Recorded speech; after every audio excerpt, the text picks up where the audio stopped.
My parents told me there wouldn't be enough space for me at the annual family retreat, a tradition I've never once missed. I nodded, said nothing. Then I watched them post photos online of the bonfire, the big group dinner, and the hike to the lake.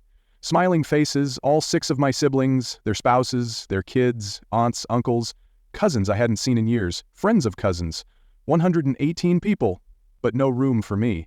So I made sure that the next thing they planned, they wouldn't forget who they left out. 9 hours after the fact, my mother was screaming, but let me take you back to the moment the match was struck. It started at a dinner party. My friend Emma turned to me mid-bite and asked casually, "So, how was the retreat?"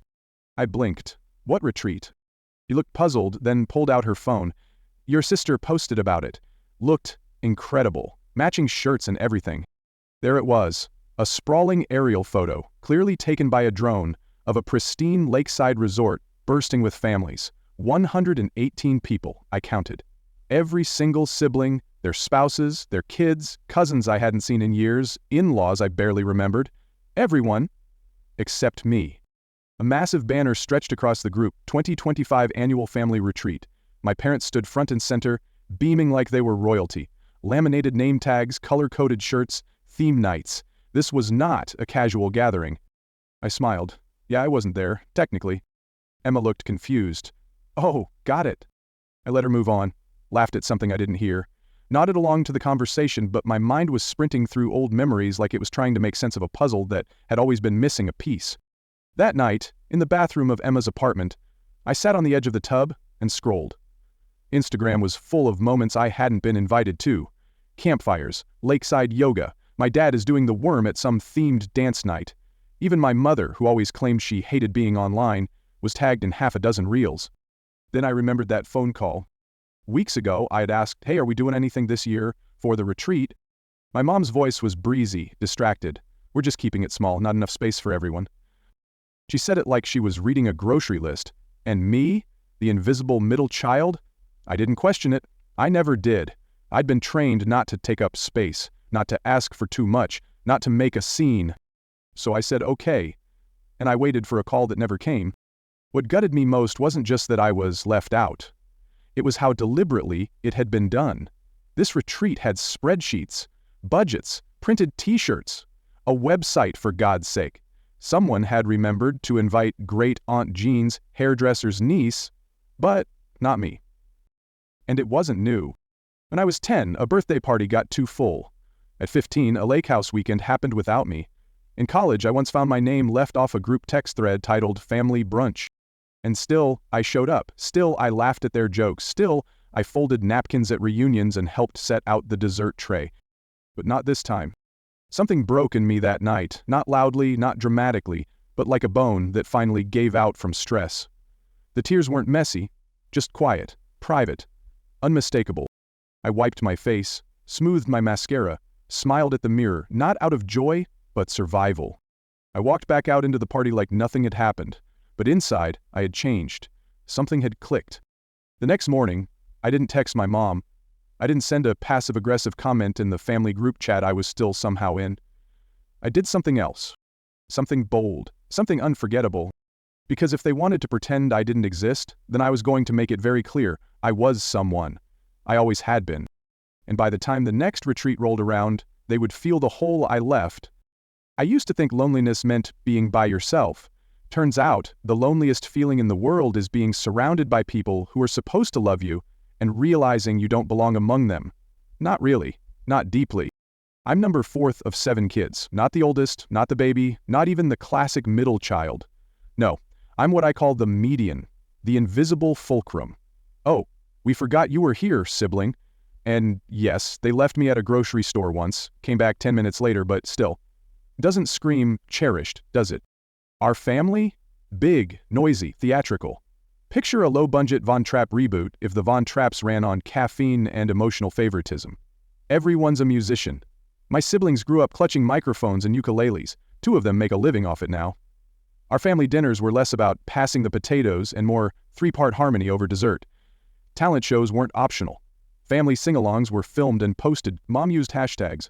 And me, I'm tone deaf. Didn't realize it for a while. I used to hum along to the radio like anyone else, until the day I tried to join the birthday song for Grandma, and Emma, my older sister, cringed like I'd set the cake on fire. Lily, stop! You're flattening everything. I didn't know what flattening meant, but I understood the laughter.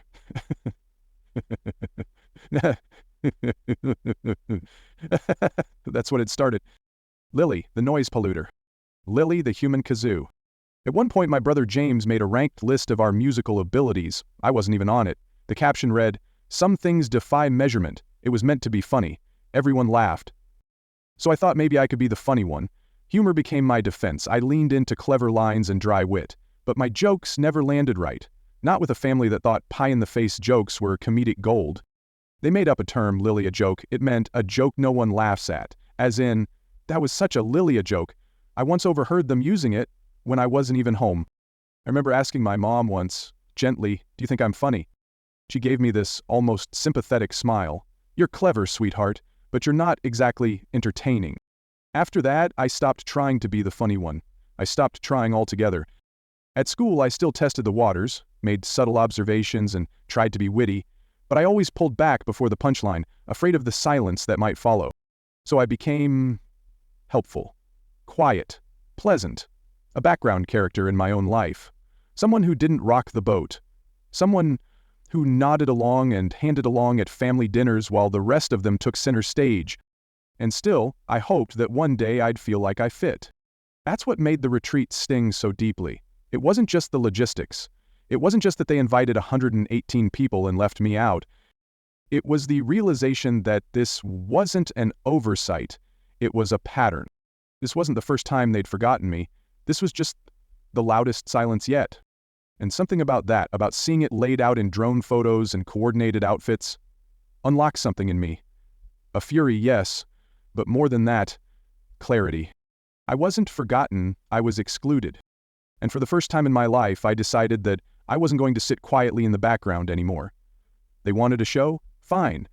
They just didn't expect me to be the one directing it next.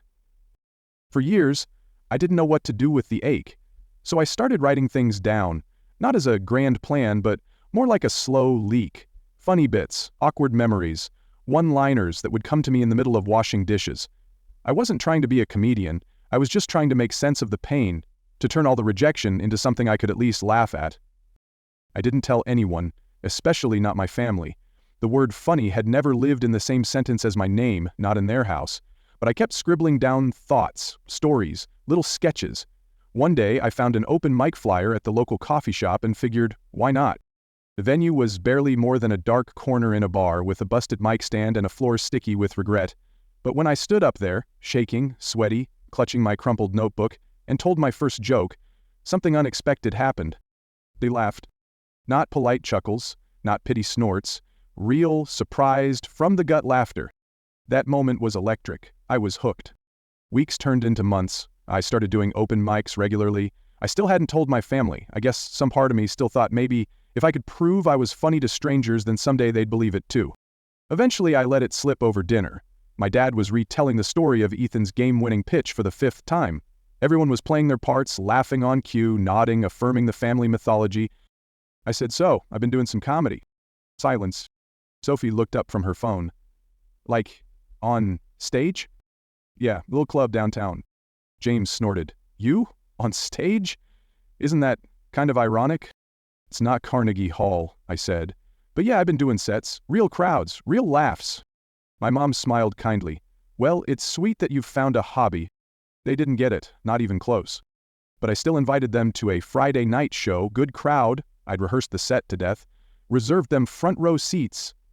They didn't come. Not one of them. I stood on that stage, spotlight in my eyes, with a third row seat I saved for my mom empty as ever, and I killed it. Jokes landed, strangers clapped, and someone even asked where to find my clips online. But walking off that stage, all I could think about was how loud that one empty seat had been. After that, I stopped inviting them. It wasn't out of spite, it was self-preservation. I couldn't keep offering myself up like an appetizer for people who didn't even know they were hungry. Then came the retreat, the one I wasn't invited to. 118 people, laminated name tags, matching t-shirts, drone footage, and not a single space for me. That night, I sat on my couch, frozen leftovers on my lap, and opened my laptop. I didn't write jokes. I wrote the truth. The next evening I had a spot at the club. I left my usual notes behind. I stood on stage and said, Most comedians start because their families laughed at their jokes. I started because mine didn't. They named the bad ones after me, called it a Lilia joke, like a dad joke, but meaner and contagious. The room roared. I kept going. I talked about my musical family, about being the one person who couldn't carry a tune, so I became the punchline instead, about being the family's designated audience member, applauding while they harmonized over dinner. And then I said it. Last week, my parents told me there wasn't enough space for me at the annual family retreat. Then they invited 118 people. The room went silent for a beat. Then came the laughter, loud, shocked, collective, a few gasps, a no way from someone in the back. I paused. Yeah, I said. Guess there wasn't enough space. Not at the resort, just in their idea of who counts. I walked off that stage lighter than I'd felt in years. I didn't need their applause anymore. I had my audience now. Not for revenge, not even for validation, but for freedom. For the first time in my life, I felt like I was telling my own story, and people were listening. When I stepped off that stage to a standing ovation, it didn't feel like victory. It felt like pulling a splinter that had lived under my skin for decades. Painful, but cleansing. The kind of hurt that sets you free. I didn't smile. I didn't cry. I just breathed, deeply, like I had lungs for the first time in years. Then the phone started ringing. 7:03 a.m. sharp. Susan? I ignored it. Then it rang again. And again. By the fifth call I gave in, not out of care, but curiosity. And sure enough, not a hello, not even a pause, just pure, unfiltered rage. How dare you, she spat. Someone saw your little show. They told us everything. You humiliated us. No concern for my well-being. No pause to ask why I said what I said. Just shame. Just fury. It was a 10-minute set, I said. I didn't name names. You didn't have to, she snapped. Everyone knows who we are. Your siblings have reputations to protect. Reputations. Right, I was barely allowed to have a presence in that family, but God forbid their reputations catch a cold breeze of truth. You're dragging us through the mud just because you didn't get your way, she accused. You mean because I wasn't invited? I said, calm but cold. Or are we still pretending that didn't happen? Then, Emma says people are calling her fake online. James is furious. He says you made him look like a villain. So, people believed me? I asked. Silence again. She hung up. I didn't cry. I didn't get angry. I felt cold. Like someone had confirmed, once again, that their image mattered more than my existence. By noon, the group texts were vibrating my phone off the table.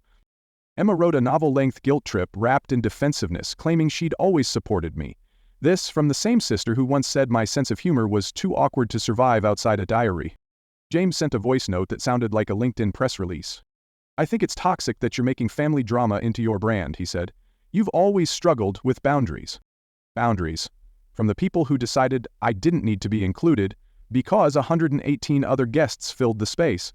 A cousin chimed in with a chipper, it must have just been a mix-up, like someone had accidentally hand-lettered, laminated name tags for everyone but me. One aunt said she was praying for me. Another said I'd broken my mother's heart. And for a moment, just a moment, I wanted to explain, to say I wasn't trying to hurt anyone, to remind them that I was telling my truth, that I never said a name, never dragged anyone who hadn't already left me out. But I realized they didn't want understanding. They wanted silence.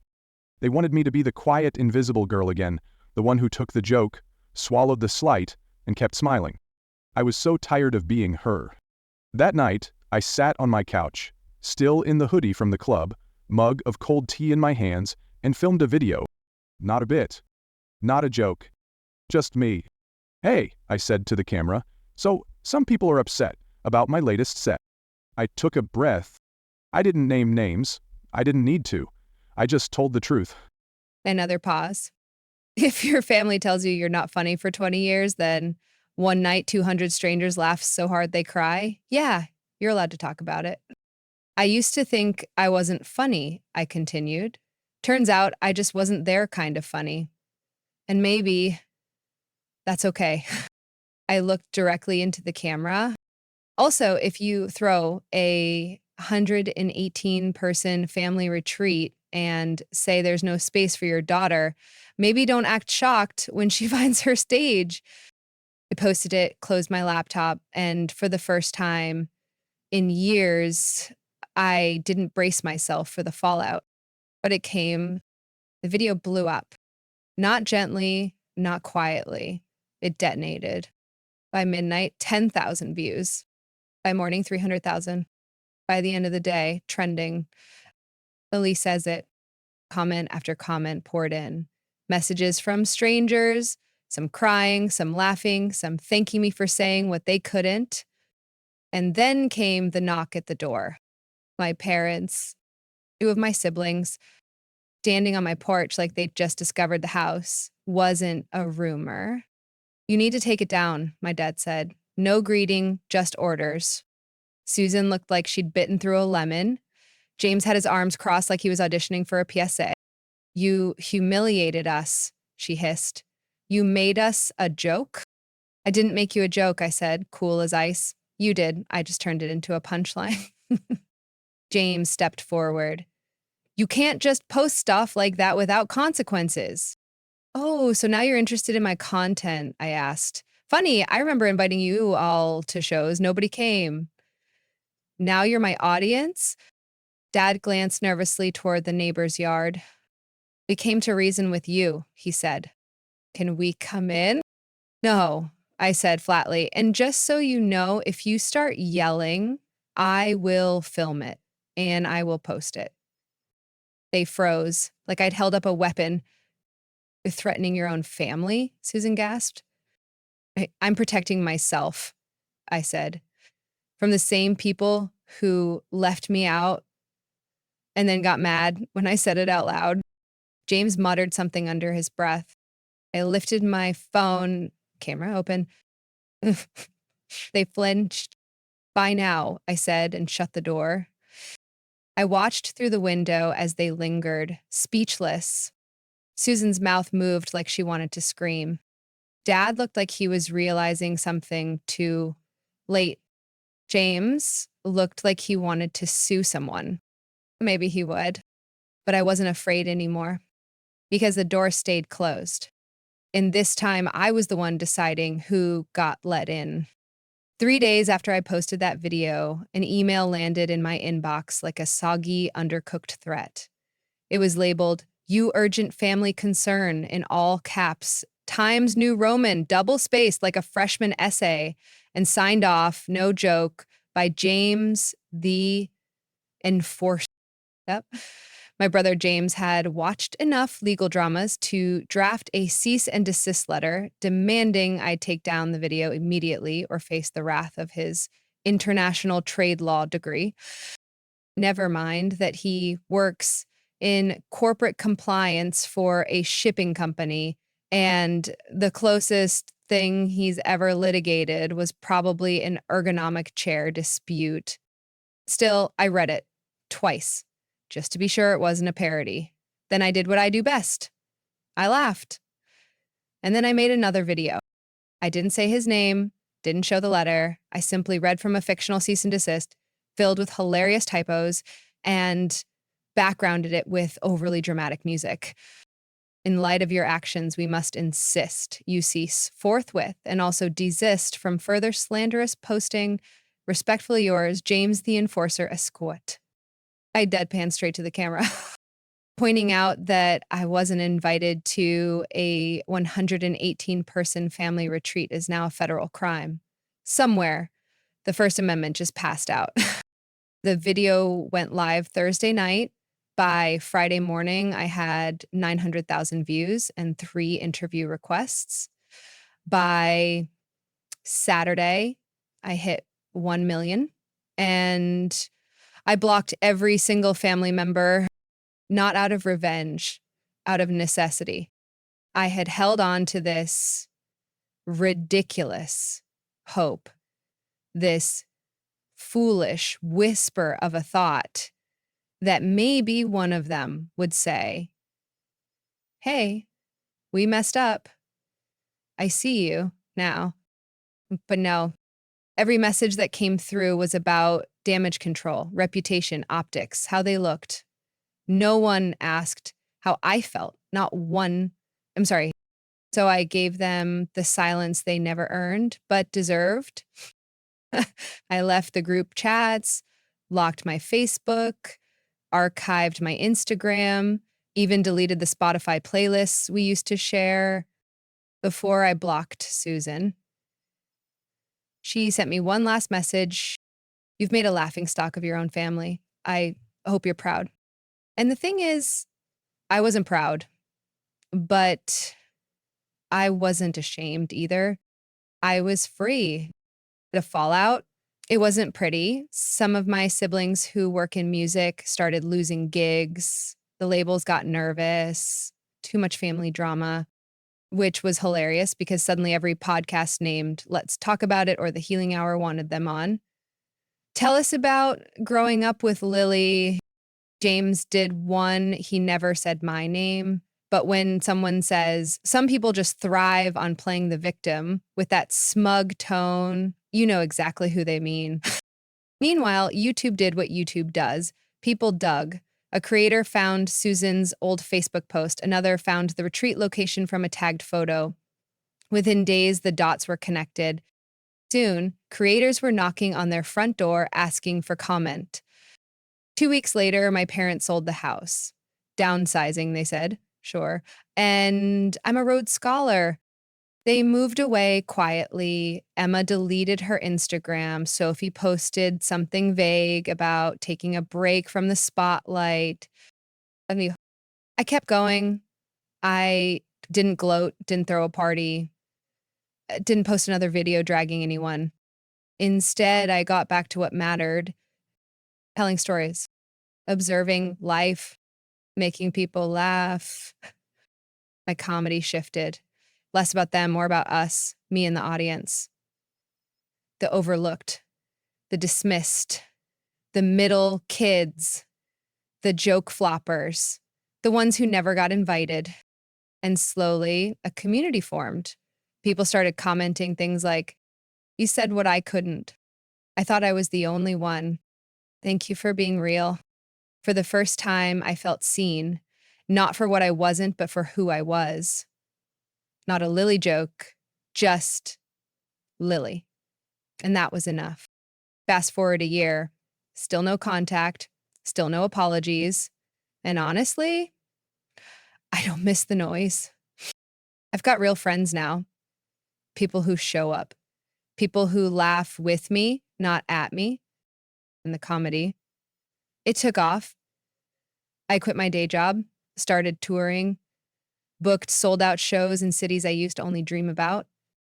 Now, when I step on stage, I don't wonder if I'm funny enough. I don't scan the crowd for familiar faces. I tell my stories and people laugh, not because I'm loud or flashy, but because it's true. Sometimes people come up after the show and say, I thought it was just me. And I smile because I know that feeling too well. It never is just you.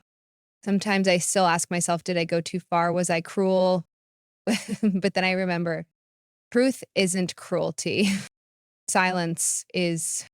And I spent 27 years being the quiet one, the background character, the punchline. And now I write the jokes. Now I hold the mic.